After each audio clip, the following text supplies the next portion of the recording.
La verdad, la escuela es muy aburrida, nunca pasa nada interesante y siempre esperas al día en el que algo interesante pase, y la verdad es que a veces sí pasan cosas cool en tu escuela, solo que el día que pasan son el día que no fuiste porque estabas enfermo y te lo estabas pasando aún peor en tu casa. Pero póntelo a pensar, hay millones de escuelas en todo el mundo y seguro cosas muy locas han pasado en algunas de ellas, así que eso te enseñaré en el video de hoy.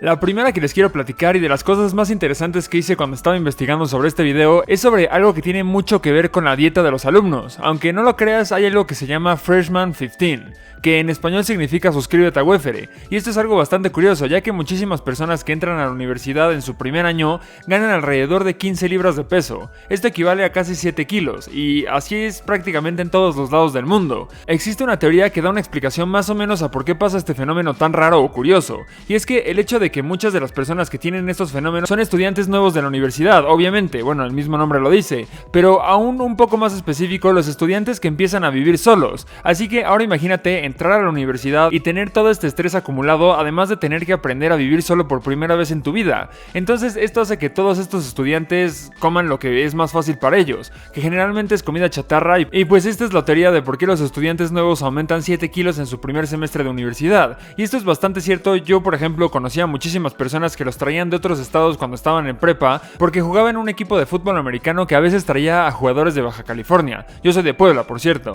y la verdad es que estas personas llegaban a vivir solas y simplemente comían cualquier cosa que tuvieran al alcance, y créeme que nunca eran cosas muy difíciles de preparar o muy elaboradas. Generalmente siempre era una maruchan o la pizza, y pues es lógico que si estás viviendo en otro lado con todo lo de la escuela y un montón de cosas que tienes que hacer, obviamente no le das prioridad a tu comida y te tienes que arrojar a la comida chatarra. Pero bueno, al menos todas estas personas están estresadas por todo este nuevo estilo de vida y todo eso, pero imagínate lo que sería estar en una escuela que simplemente fuera de verdad un lugar muy raro, como por ejemplo en una cueva.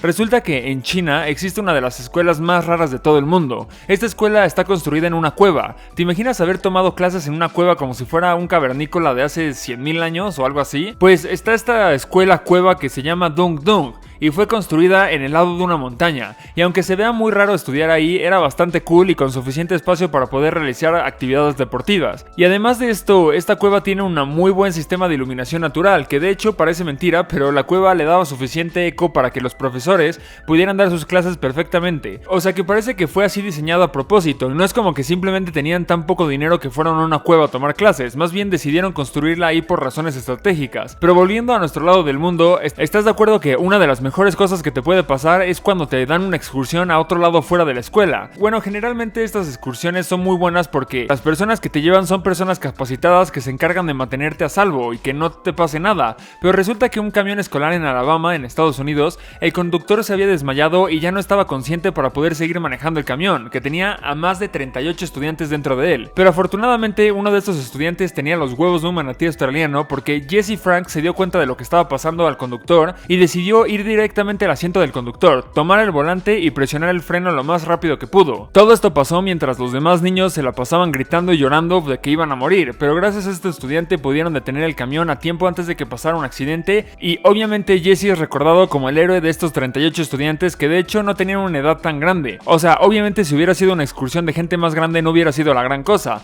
pero estos eran niños pequeños que ni siquiera eran mayores de edad ni nada, estaban en primaria supongo, porque tenían entre 8 y 9 años. Pero bueno, volviendo una vez al mundo occidental, les voy a platicar sobre la bolsa de papas. Esto tal vez suene bastante raro, pero es un caso bastante curioso. Resulta que un par de amigos que viven en Corea del Sur estaban muy enojadas de que las papas vinieran en 60% aire y solo 40% papas, que seguramente esto es algo que te has dado cuenta porque siempre ha sido así, pero estaban tan molestos que decidieron demostrar cuánto aire es lo que estaban comprando en cada bolsa, así que decidieron hacer una balsa con bolsas de papas. Se necesitan más o menos 160 bolsas de papas pegadas con cinta para poder armar esta balsa, y la verdad es algo bastante curioso. La última vez que yo compré 160 bolsas de papas fue para agarrar tazos que no me servían de nada y para poderlos perder en apuestas con mis amigos. Resulta que esta balsa podía soportar el peso de 2 estudiantes, y aunque no se veía muy segura que digamos, pero al menos pudieron probar su punto, que es que compras bastante aire cuando compras bolsas de papas. Pero hablando de bolsas de papas, bueno, no, la verdad no tiene nada que ver con ninguna bolsa de papas, pero resulta que en Estados Unidos algunos profesores en el primer semestre de la universidad ponen ciertos retos bastante difíciles, por no decir imposibles, a los estudiantes para ver si libran el primer examen de la primera evaluación. Generalmente esto pasa en la Universidad de Florida, y lo impresionante de este caso fue que a un estudiante le pidieron que si metía una bolsa de papel en el bote de basura, entonces todo el salón se iba a salvar de tener el siguiente examen. Seguramente esto se te hace algo fácil porque no te imaginas el tamaño de las salas de los salones que hay en las universidades de Estados Unidos. O sea, era de esos salones que salen en las películas donde hay un montón de personas y el profesor está enfrente hablando como si estuviera dando una conferencia. Pues enfrente de más de 100 estudiantes, un estudiante de la Universidad de Florida de la carrera de biología logró salvar a todos sus alumnos gracias a un tiro que seguramente no solo hizo que liberara su examen, sino que seguramente tuvo una muy buena recompensa por sus compañeros o compañeras más tarde ese día. Y la verdad es que en las universidades de Estados Unidos a cada rato pasan cosas bastante cool, como por ejemplo cuando Spider-Man estuvo en una universidad de Nueva York. Y esto ya lo había mencionado antes en otro video, pero resulta que el actor Tom Holland, quien actúa de Spider-Man en las últimas películas de Avengers y la de Homecoming, resulta que estuvo de infiltrado en una universidad de Nueva York para poder filmar algunas de las escenas en las que estaba como estudiante. O sea que al final la productora de Marvel decidió que era mejor grabar como incógnito en una universidad real de Estados Unidos sin decirle a los alumnos, obviamente, porque si no, obviamente todo se hubiera vuelto un escándalo, pero para no tener que crear un set y recrear y pagar un montón de extras y un montón de cosas para poder simular un ambiente escolar, así que simplemente le dijeron a Tom Holland que se metiera a una escuela y empezara a filmar ahí escenas para las siguientes películas de Marvel. Así que te imaginas lo que sería poder tener un superhéroe en tu escuela como tu compañero sin darte cuenta. Seguramente esto es algo que nunca te ha pasado en la vida, pero bueno, la verdad es que aunque no te pasen cosas tan raras o tan interesantes en la escuela, es donde pasas una gran parte de tu vida y donde conoces a la mayoría de tus amigos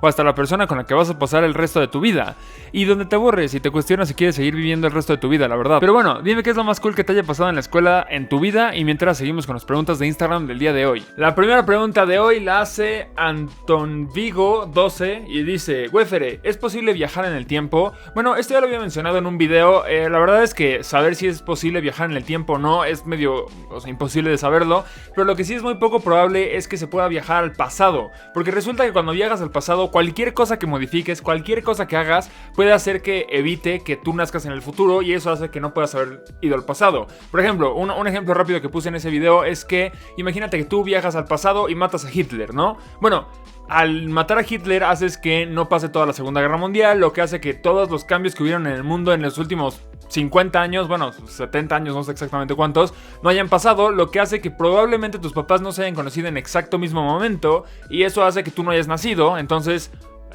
pues no, si no habías nacido, entonces ¿quién viajó al pasado para matar a Hitler? Entonces, si tú no viajaste al pasado, Hitler sí nació, entonces sí se hizo la Segunda Guerra Mundial, entonces sí naciste, y se hace ahí como que una paradoja. O el simple hecho de que si tú viajas al pasado y matas a Hitler, imaginemos que no cambia nada y aún así naces. Cuando nazcas y llegues a la edad a la que ibas a viajar al pasado, entonces, como ya no existe Hitler, ya no hubieras viajado al pasado, ¿estás de acuerdo? Porque ya no existe Hitler, ya no tienes razón para viajar al pasado. Pero entonces, si no viajaste al pasado, entonces Hitler sí hubiera nacido, y entonces, ya sabes, hace como que hay una paradoja. Entonces, bueno, el viaje al pasado creo que es imposible. O sea, bueno, expliqué en ese video que hay varias paradojas. Otra es la del abuelo, que es que ¿qué pasa si tú viajas al pasado y matas a tu abuelo? Lo mismo que lo de Hitler. Entonces tu abuelo nunca hubiera conocido a tu abuela, lo que nunca hubieran tenido tus papás, y tus papás nunca hubieran, nunca te hubieran tenido a ti. Pero si entonces tú no naciste, entonces nadie mató a tu abuelo en el pasado, entonces tu abuelo sí nació y se hace un ciclo. Pero bueno, entonces te digo, el viaje al pasado creo que no es posible, o bueno, por lo menos no hay como que una explicación lógica de cómo se podría resolver esto. Pero el viaje al futuro igual y sí existe, así que quién sabe. La verdad es que no tengo ni idea de esto. No me autorizan a hablar sobre el tema. La siguiente pregunta la hace César-Díaz-Duarte, y me dice: ¿por qué cuando respondes la pregunta de alguien que te hizo varias, respondes la última y no la primera o todas? Bueno, esto es porque, o sea, hay veces en las que me hacen varias preguntas, como por ejemplo tú, que antes me preguntaste cuál es la pregunta más tardada en responder, y no se me hace una pregunta como que tan interesante para poner al final de mis videos, aunque ahorita estoy hablando de ella finalmente, pero es para contestarte la siguiente. O sea, como que hay veces que me hacen ciertas preguntas y no siento que todas sean como para suficientemente interesantes para el video, y no es tanto que la pregunta sea interesante o no, más bien que mi respuesta va a ser interesante o no, porque hay veces en las que yo mismo no sé la respuesta, o la respuesta siento que la voy a contestar mal, o no sé. O sea, siempre contesto las preguntas que yo creo que las voy a responder de la manera más interesante posible. Entonces, no sé, si estoy contestando una pregunta que me hicieron que no, ni siquiera sé la respuesta, pues obviamente no la respondo. Pero pues sí, tú hazme más preguntas y no te desanimes, igual y te termines respondiendo una de ellas. Así que, pues sí. Y la última pregunta de hoy la hace Jesús-Mani-550, o Mani, no sé cómo se diga, perdón. Y si el fuego necesita oxígeno, ¿por qué existe el sol si en el espacio no hay oxígeno? Bueno, es porque el sol no es fuego, o sea, el sol no brilla porque tenga fuego. Lo que está pasando ahí es una fusión termodinámica. Lo que que pasa es que cuando un objeto se vuelve tan grande, pero tan grande, entonces como que empieza a colapsar y el movimiento y toda la fricción que hace se empieza a hacer como que una serie de como que un ciclo que se llama una fusión termodinámica, en la que los recursos del mismo planeta se empiezan como que a fusionar para explotar. Entonces son más bien como explosiones de kilómetros de altura, de fuego y de un montón de cosas, que de hecho no es fuego como aquí lo conocemos, creo que es más como explosiones de hidrógeno y otras cosas, pero la verdad no sé exactamente como que los elementos que tenga, pero lo que pasa es que no es fuego, o sea, no es como que está prendido como si fuera un incendio forestal infinito, más bien es una constante fusión termodinámica, así se llama. Pero pues bueno, recuerda que si quieres salir en esta parte del video, lo único que tienes que hacer es mandarme una pregunta como mensaje directo en Instagram, o etiquetarme como WeferYT, o usar los hashtags WeferYT o Wefere. También recuerda que, bueno, siempre estoy haciendo esto al final de mis videos, así que si no has salido en un video puedes hacerlo. Si eres nuevo en el canal, suscríbete y también puedes mandar cosas para salir en siguientes videos. Así que pues nada, suscríbete a mi canal para seguir viendo más videos así y nos vemos. Adiós.